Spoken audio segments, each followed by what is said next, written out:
Hırs geldim olmak. Memleketke faydası ve ziyan bu bile. Ne bu Türk asla bilen.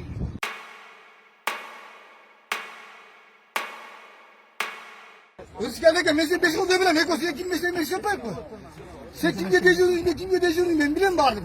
Sen kim için bayan anlatayım bilen. Ne yapayım sen bıktın o zaman. Atanmayıp ben o zaman anlatayım sen. Sen böyle bir tane turadın ya.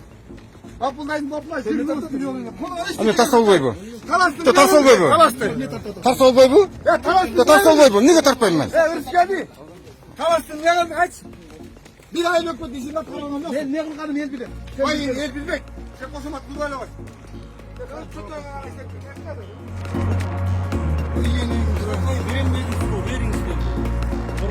Hırs geldim olmak. Memleketke faydası ve ziyan bu bile. Ne bu Türk asla bilen. Ben işte 5 yıldan yedim. Yolda kar olsun ne? Hırs geldik ha. Gürt şeker ya. Erkek mi? Silah mı? Ya silah mı neyse? Hırs geldi. Dava çıktı lan. Buna bir çıktı lan neyse. Hırs geldi. Sen bir dava çıkan bu saska.